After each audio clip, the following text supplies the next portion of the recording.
सिंक्रेसी आता है अपना 10 या 5 मार्क्स में। इसका एफोरिज्म याद कर लो 116, 117, 116, 17। ठीक है, तो इडियोसिंक्रेसी सबसे पहले वर्ड इडियो का मतलब क्या होता है, वंस ओन, और सिन मतलब होता है अलोंग विथ। ठीक है, और क्रेजी मतलब होता है कॉन्स्टिट्यूशन। तो वंस ओन, हाँ, once own along with constitution. ठीक है, तो ये इस तरीके से लिखना है। Idio means once own, syn means along with, crasy means constitution. तो डेफिनेशन क्या होगी, it is the person's own peculiar personality, own peculiar personality, उसकी खुद की एक अलग सी पर्सनैलिटी होती है, तो उसको इडियोसिंक्रेसी कहते हैं। इसके एफोरिज्म नंबर 116, 117। तो अब हम इसको थोड़ा सा ध्यान से देखें। इसके इंट्रोडक्शन में ये चीज़ लिखी है कि once own peculiar personality during drug proving क्या होता है, few symptoms of the drug are constantly produced by majority, but सारे कुछ सिम्टम्स ऐसे होते हैं जो सारे प्रूवर्स के अंदर देखने को मिलते ही मिलते हैं, but only few rare symptoms along with other symptoms are produced by very few provers। तो कुछ रेयर सिम्टम्स जो बहुत फ्यू प्रूवर्स ही प्रोड्यूस करते हैं उसको इडियोसिंक्रेटिक प्रूवर कहते हैं। ठीक है, second group of the prover को हम इडियोसिंक्रेटिक पर्सनालिटी बोला गया है बाय डॉक्टर हिनीमन 116 एफोरिज्म के अंदर। ठीक है, this ability of a person to produce rare symptoms with other provers could not produce. इस टाइप के जो रेयर सिम्टम्स प्रोड्यूस करने वाले प्रूवर्स को क्या कह रहे हैं हम, इडियोसिंक्रेटिक प्रूवर्स। ठीक है, depending upon the level of susceptibility of that individual. तो ये इस तरीके से लिखा है, this ability of person to produce rare symptoms which other provers could not produce depends upon the level of susceptibility of that individual. ठीक है, अब हम यहाँ पे इसकी प्रॉपर डेफिनेशन लिखेंगे। ये तो इंट्रोडक्शन हो गया। अब प्रॉपर डेफिनेशन क्या है इडियोसिंक्रेसी की, idiosyncrasy are the peculiar corporeal constitution, बहुत ही पेक्यूलियर कॉर्पोरियल कॉन्स्टिट्यूशंस होते हैं which otherwise healthy रहते हैं, which although otherwise healthy but they have the disposition, possesses the disposition to brought into more or less morbid state by certain things that seem to produce no impression or no change in many other individual। तो बाकी जो लोग हैं उनके अंदर तो कोई change नहीं आएगा, पर ये इतने ससेप्टेबल होते हैं कुछ चीज़ों को लेके कि ये डिजीज स्टेट में चले जाएंगे।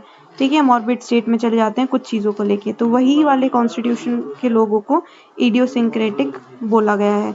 इडियोसिंक्रेसीज are those peculiar corporal constitutions which although otherwise healthy possesses the disposition to be brought into more or less morbid state by certain thing that seems to produce no impression and no change in many other individual। ठीक है, ये aphorism number 117 में लिखा है। उसके बाद footnote में क्या दिया है, फुटनोट टू एफोरिज्म 117 में 3 एग्जाम्पल्स दिए हैं। फ्यू पर्सन फेंट by the smell of roses. ठीक है, कुछ इडियोसिंक्रेटिक पर्सन का एग्जाम्पल दिया है यहाँ पे। कुछ पर्सन जो हैं वो फेंट हो जाते हैं स्मेल ऑफ रोज को लेके। Few person get more abnormal morbid and even morbid dangerous state by mussel, a type of shell fish, crabs and roi, the eggs or sperms of fish। तो sperms of fish, type of shellfish, crabs, इन सब चीज़ों को खा के अगर कोई abnormal disease state में जा रहे हैं तो इसका एग्जाम्पल दिया है।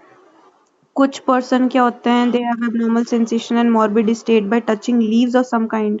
ठीक है, कुछ लीव्स को छू के ही उनको कुछ एबनॉर्मल डीप सेंसेशंस आने लग गए, तो ये तीसरा एग्जाम्पल ये है इडियोसिंक्रेटिक का।